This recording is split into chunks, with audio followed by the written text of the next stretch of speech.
Evangelho de São Lucas, capítulo de número 15, a partir do verso de número 11, diz assim a palavra do nosso Deus.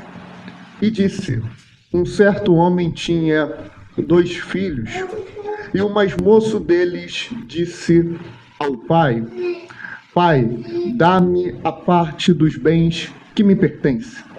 E ele repartiu por eles a fazenda. E poucos dias depois, o filho mais novo, ajuntando tudo, partiu para uma terra longínqua e ali desperdiçou os seus bens, vivendo dissolutamente. Amém, irmãos?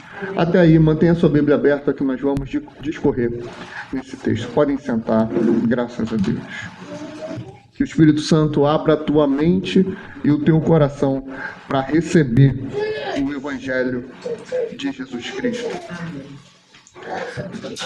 Capítulo 15 de Lucas, Jesus ele está conversando, ele está ensinando, ele está pregando, ele está mostrando e explanando o que de fato é o Evangelho de Deus.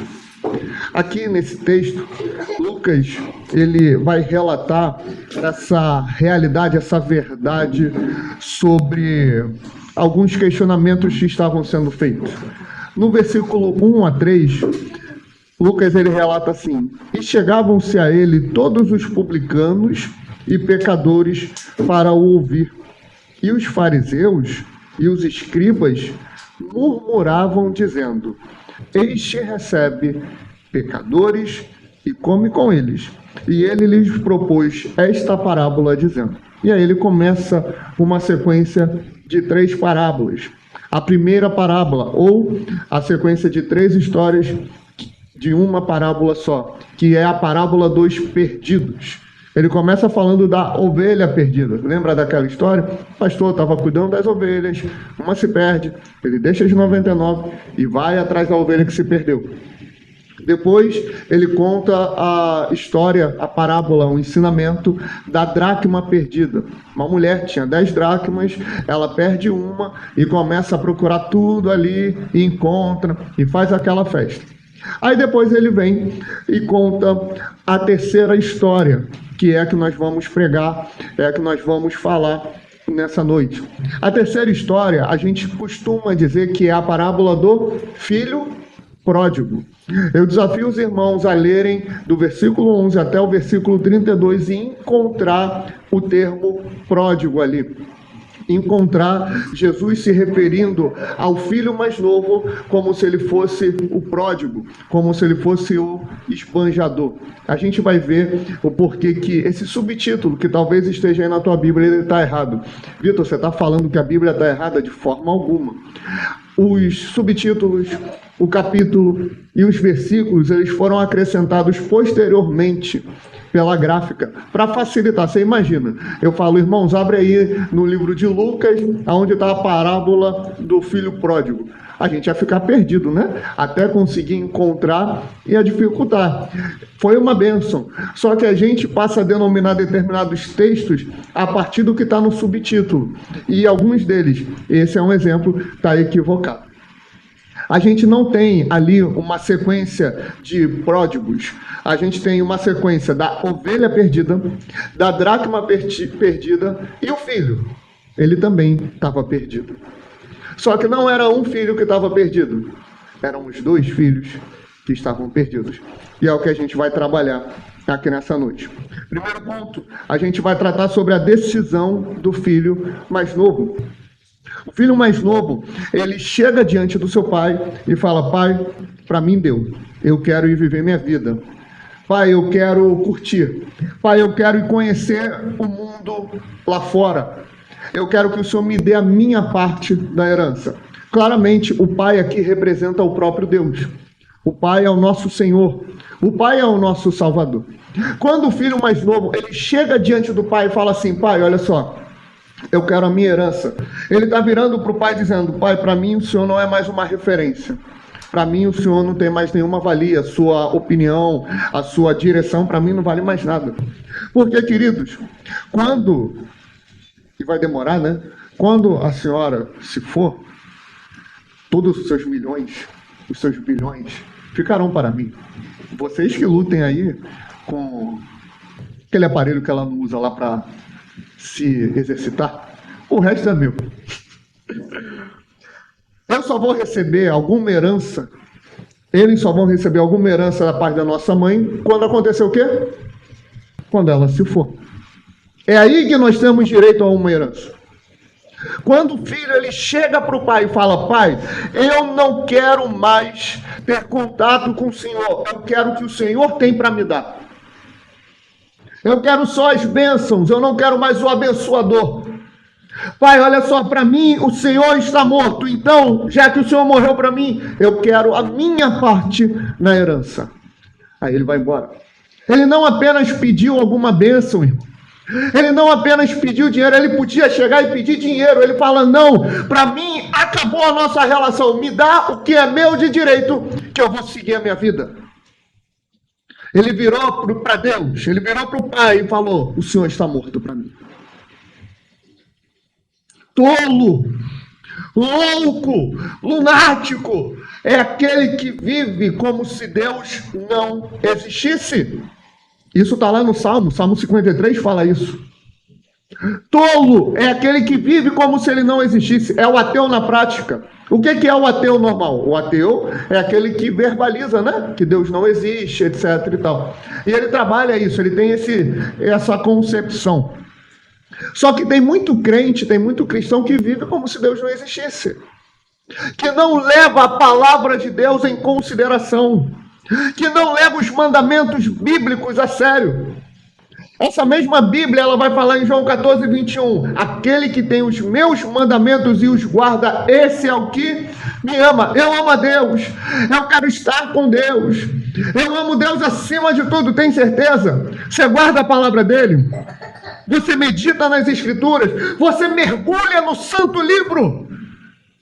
Se a gente não faz isso, o nosso amor, ele é só de boca. O nosso amor, é uma bravata. São só palavras. E a Bíblia vai advertir: não amemos somente de palavras, mas em obras e em verdade. Então, o primeiro ponto é essa decisão do filho mais novo. O Senhor, para mim, não existe mais. Meu pai, nossa relação acabou. Divórcio de pai, já viu isso? Foi o que aconteceu aqui.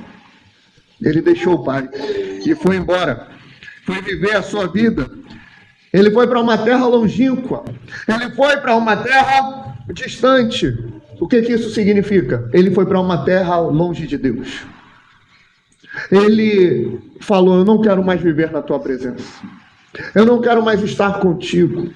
Eu não quero mais ter contato contigo. Eu quero distância do Senhor. A presença de Deus, irmãos, é onde nós temos uma proteção e é onde recebemos o poder para lutar contra o pecado. Quanto mais vamos nos distanciando dele, lembra na semana passada quando falamos sobre o convite de Jesus? O vinde a mim, todos os que estão cansados. O propósito do inimigo, o propósito do diabo não é apenas fazer você pecar, é fazer você ir para longe de Deus. Ele te afastar de Deus. Ele faz isso como? Através do pecado, através da iniquidade. Então, quando o filho mais novo ele vira e fala: o Senhor para mim não existe mais, me dá o que é meu de direito, que eu vou embora. Ele vai embora para uma terra longe de Deus e vai viver a sua vida lá. Ele volta para o mundo. Ele volta para a vida de pecado, ele volta para a vida de devassidão. Por quê? Ele estava guardado diante de Deus, ele estava guardado diante do Pai. Tem uma ilustração que vai fazer a gente entender isso muito bem. Tinha uma família, eles viviam numa espécie de uma fazenda. O garoto, ele via ali a cerca, e o pai falava: olha, você não pode ultrapassar essa cerca, porque se você ultrapassar, vai ser ruim para a tua vida. E ele olhava para aquela cerca e falava assim: isso daí está tirando a minha liberdade. Isso daí tá me limitando. Isso daí não permite que eu vá além. Eu quero conhecer esse mundo. Eu quero saber como é que é esse mundo. Eu quero viver as delícias que esse mundo tem para mim. E sabe o que esse garoto fez? Falou: vou pular a cerca e vou fugir. E vou deixar minha família aqui. Na hora que ele pula a cerca, ele cai num penhasco. Porque a cerca não era um impedimento para ele ir para o mundo, mas era uma proteção para que ele não morresse. Assim é a palavra de Deus. Enquanto estamos perto do Pai, nós estamos protegidos. E Ele nos dá força para lutar contra o pecado. Quando nós nos distanciamos dele, aí nós estamos em fragilidade. Ele foi para uma terra longínqua, ele foi para longe de Deus. Ele foi viver dissolutamente, ele foi desperdiçando a sua vida. Ele recebe, aqui na parábola, o filho mais novo, ele recebe uma herança. A maior herança que eu e você temos, qual é? Nós somos herdeiros de Deus, Romanos 8, e co-herdeiros com Cristo Jesus. O que Jesus conquistou na cruz para mim e para você é único, é singular. Você consegue dimensionar o que foi aquele ato na cruz? Jesus, ele não morreu na cruz para ele virar uma estatuazinha para estar lá no Congresso Nacional. Jesus, ele não morreu na cruz para a gente usar de papel de parede no celular. Ele morreu na cruz para nos lavar, nos remir, para nos dar uma novidade de vida, irmãos. Para nos dar uma esperança para esse mundo caído, para esse mundo caótico, para esse mundo em trevas. Foi para isso que ele morreu. Foi para isso que ele venceu a morte. O último inimigo a ser vencido, como diz o Apocalipse, é a morte. Jesus venceu. Amém.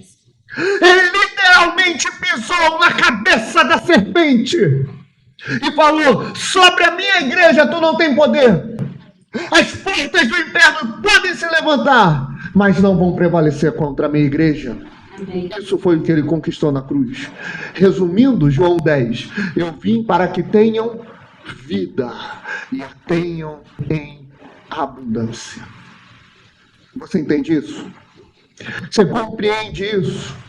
Quando o filho mais novo fala: pai, bom voyage, eu vou seguir a minha vida.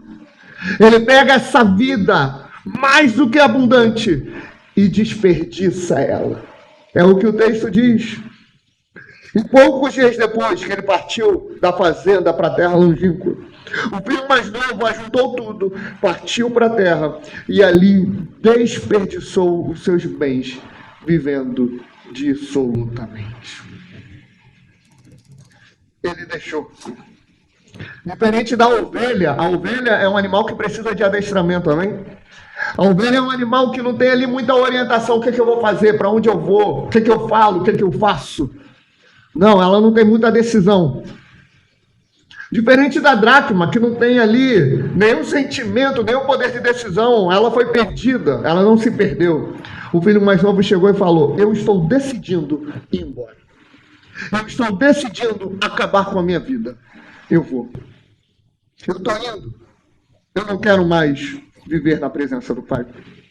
E isso traz o quê? Consequências. Já viu aquela pergunta? Como pode um Deus tão bondoso permitir um mal tão grande? Essa não é a pergunta certa. A gente tem que saber fazer pergunta. A pergunta certa é: como é que pode o ser humano tão pecador e Deus não mandar direto para o inferno? Que amor tão grande é esse? Porque a gente não quer ser mais responsável pelo que a gente faz. O apóstolo Paulo, lá em Gálatas, ele vai ensinar que essa é a verdade. Tudo que o homem plantar, isso ele vai colher. A gente está querendo plantar pouco e colher muito. O jovem de hoje em dia, ele quer fazer nada e ter muito dinheiro. Ele não quer trabalhar, ele não quer se dedicar. Ele vê um anúnciozinho lá na internet falando: trabalhe 2 horas por dia e fature múltiplos 5 dígitos. Aonde está a lei da semeadura? O jovem hoje, ele quer ser a pessoa, o brasileiro, o ser humano. Ele quer ser marrento e quer ter entrada em vários lugares, quer ter network. Isso não existe, irmãos. A gente tem que ter a gentileza, a gente tem que ser dócil, tem que saber falar, tem que saber interagir. Aí as portas vão se abrindo. Isso é lei da semeadura. Você não pode querer virar para Deus e falar: eu não quero mais estar na sua presença. Você toma essa decisão, você fala isso, você vai embora e você não pode querer colher coisas boas. Você não pode querer colher a graça de Deus sobre a tua vida, que é exatamente o que Jesus vai falar. E havendo, verso 14, e havendo ele gastado tudo, houve naquela terra uma grande fome. Olha o primeiro ponto. Ele amaldiçoou, desgraçou aquela terra. E começou a padecer necessidade. Ora, ele não tinha esses problemas antes. E chegou-se a um dos cidadãos daquela terra, o qual o mandou para os seus campos a apacentar porcos, e desejava encher o seu estômago com as bolotas que os porcos comiam, e ninguém lhe dava nada. Irmão, você já foi no chiqueiro? Eu já fui. Lá no... Como chama? Lá em Mato Grosso, mas não é sítio, né? Que a tia Wanda tinha. Rancho. Já fui. Os porcos enormes. Eu olhava assim, não queria chegar perto, por uma questão de precaução. Uns chamam de medo, né? Mas era mais uma precaução ali, né? Aqueles porcos, tudo, tu chegava perto, eles não viravam não, eles só faziam assim. E a proteção era um negócio ridículo de uma construçãozinha lá, que qualquer empurrãozinho que ele dava destruía. Só que o porco, ele não tem instrução, nem inteligência. Você colocava a comida com a água, ele se banhava, ele brincava e ele bebia e comia aquilo ali. Era uma nojeira muito grande. O nível que o filho mais novo chegou foi de filho do pai, aonde ele tinha tudo, para uma desgraça completa. A gente não está falando de um dia que ele não conseguiu almoçar, de um dia que ele não conseguiu tomar um café, ou que ele não conseguiu executar 3, 4 refeições. A gente está falando de uma desgraça completa. Ele começou a padecer necessidades. Ele começou a cogitar, a comer a comida que o porco comia. A vida dele foi para longe. A vida dele se tornou miserável. Ele olhou para a comida do porco e falou: esse vai ter que ser o meu alimento. As consequências de viver longe de Deus, irmãos, não necessariamente são financeiras. Você já viu aquele irmão ou aquela irmã que infelizmente se afastou de Deus e começou a prosperar? Às vezes acontece. A pessoa saiu da presença de Deus e começou a prosperar. Por que isso acontece? É muito simples. A pessoa está na igreja, está com dificuldade em emprego, trabalho, etc. Ela se afasta da igreja, ela se afasta de Deus. O diabo fala: agora tu vou te dar dinheiro pra caramba. Lá você estava mal, agora você vai ficar bem, para tu não ter motivo para voltar. Eu não conheço 1, 2, 3 casos assim, não. São inúmeros. A miserabilidade que ele entrou, que representa na nossa vida, não é financeira, mas é uma fome espiritual. É aquela situação que a gente não consegue preencher o vazio. Volta e meia, se eu abrir meu WhatsApp agora, deve ter algum amigo meu, algum conhecido, que desviou há tempos atrás falando assim: nossa, que saudade da igreja. Que saudade da presença de Deus. Que saudade de louvar. Que saudade de cultuar. Que saudade, que saudade, que saudade. Mas o que ele preferiu, irmãos? Ele preferiu olhar para o Pai. Ele preferiu olhar para Deus e falar: eu não quero mais, eu vou viver a minha vida. E a vida dele agora é comer como porco. A vida dele agora é uma completa humilhação, padecendo necessidade, porque ele negou aquilo que ele tinha e foi viver espiritualmente de forma completamente miserável. Só que ele teve consciência disso. Olha o verso 17 comigo. E tornando em si, disse: quantos jornaleiros, jornaleiros são trabalhadores, empregados, quantos jornaleiros de meu pai têm abundância de pão, e eu aqui pereço de fome? Levantar-me-ei, e irei ter com meu pai, e dir-lhe-ei: Pai, pequei contra o céu e perante ti, e já não sou digno de ser chamado o teu filho. Faze-me como um dos teus jornaleiros, como um dos teus empregados.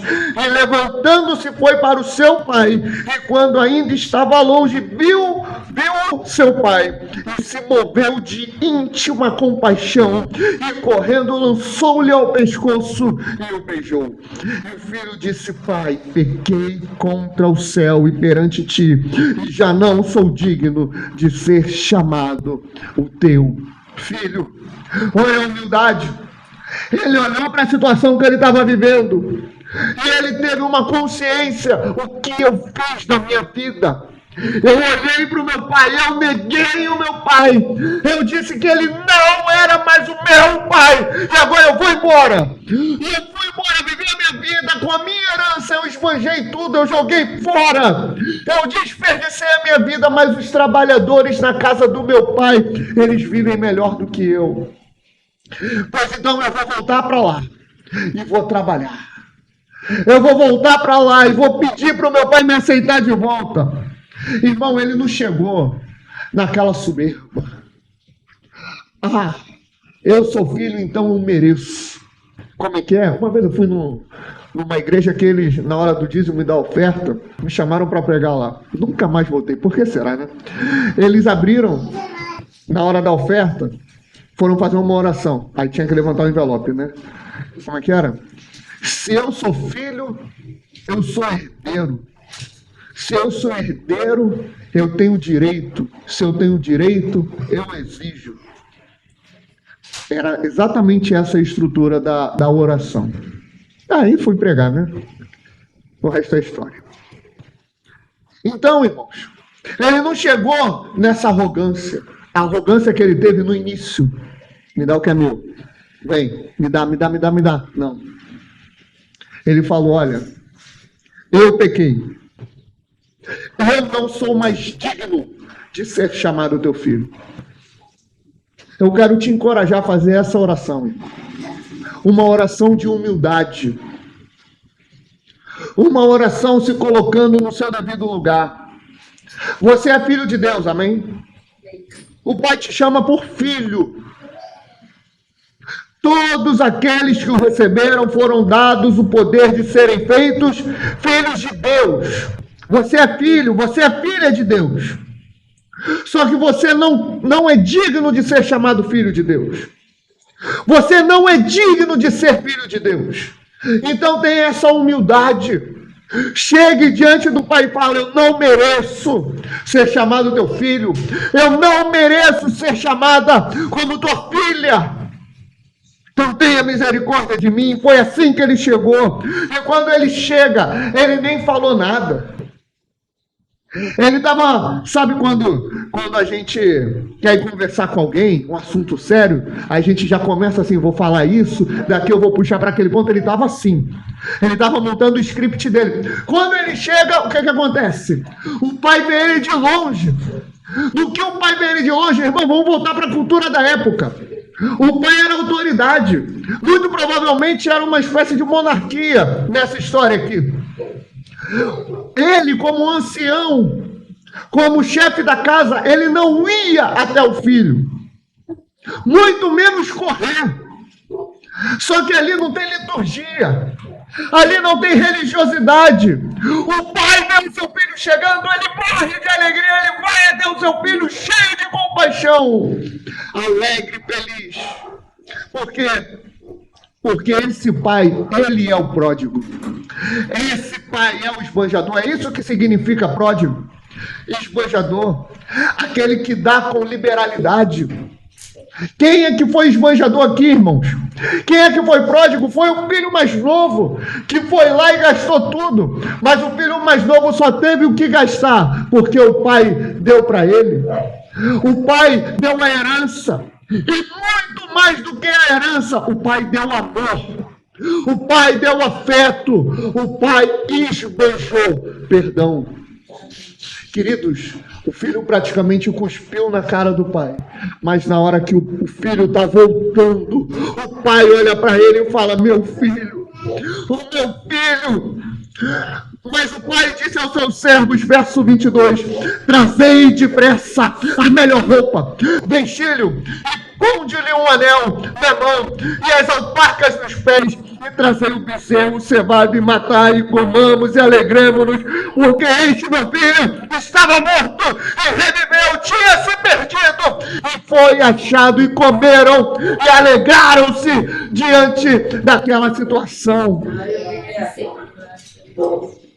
Filho é filho, não é trabalhador, irmão. Não é um jornaleiro. Ele quis voltar para a casa do pai para trabalhar, para ele ter alguma condição de viver. O pai virou e falou: filho meu não trabalha para mim, filho meu é meu filho e vai ser tratado como tal. Sempre tem esperança diante de Deus, sempre tem restauração. E quando o filho volta, quando um pecador reconhece a sua miserabilidade, quando o pecador entende: eu pequei, eu errei, eu não sou digno de ser chamado meu filho, tu não é mesmo, mas vem porque eu vou te chamar como meu filho, eu vou te restaurar. E essa restauração é celebrada. Irmão, se falava, né? Lá no catolicismo romano, lá na época de Lutero, quando se ouvia o tilintar da moeda entrando no gasofilaço, tinha alegria no céu, a alma saía do purgatório e por aí vai. Hoje, na igreja evangélica, é por aí também. Deve ter alegria no céu para eles quando tu coloca alguma coisa ali. Pela Bíblia, tem alegria no céu quando o pecador se arrepende. Quando o pecador entrega a sua vida a Jesus. Quando o pecador olha para a sua vida e fala: eu não quero mais viver segundo a minha concepção. Eu não quero mais viver na terra longínqua. Eu quero viver com meu Pai. É isso que eu quero. Verso 25. E o seu filho mais velho estava no campo, e quando veio e chegou perto de casa, ouviu a música e as danças, e chamando um dos servos, perguntou-lhe o que era aquilo. E ele lhe disse: veio teu irmão e teu pai e matou o bezerro cevado, porque recebeu são e salvo.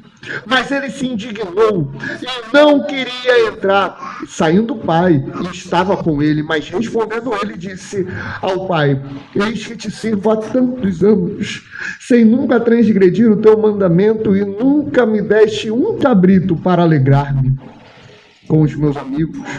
Vindo, porém, este teu filho que desperdiçou os teus bens com as meretrizes, mataste-lhe o bezerro cevado. E ele lhe disse: filho, tu sempre estás comigo, e todas as minhas coisas são tuas, mas era justo alegrarmos-nos e folgarmos, porque este teu irmão estava morto e reviveu, tinha se perdido e achou-se. O irmão mais velho ficou indignado. Você sabe quem é o irmão mais velho aqui? Originalmente, é uma alfinetada da parte de Jesus aos escribas e fariseus. Lembra? No início? Os escribas e fariseus, eu vou ler de novo para os irmãos. O verso 1 a 3 do capítulo 15. E chegavam-se a ele todos os publicanos e pecadores para ouvir. E os fariseus e os escribas murmuravam, dizendo: este recebe pecadores e come com eles. E ele lhes propôs esta parábola, dizendo, e começa a contar as 3 histórias.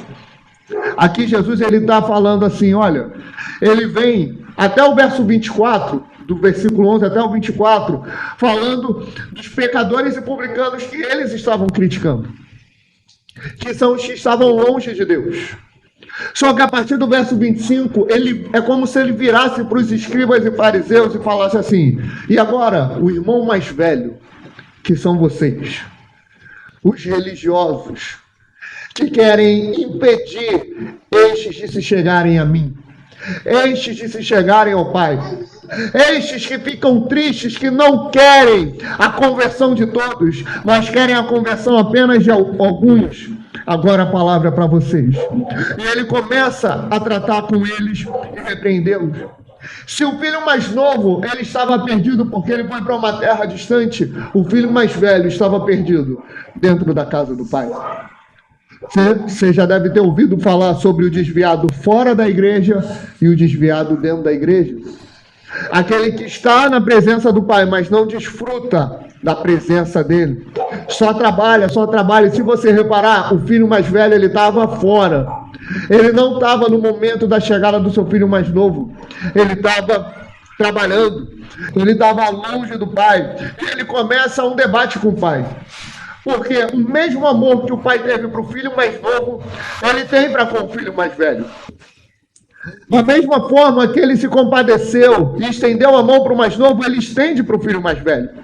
Ele vira para o filho mais velho e fala assim: o que aconteceu, menino? O que aconteceu, menino? Ali, ó, a presença ali. O que aconteceu? O que houve?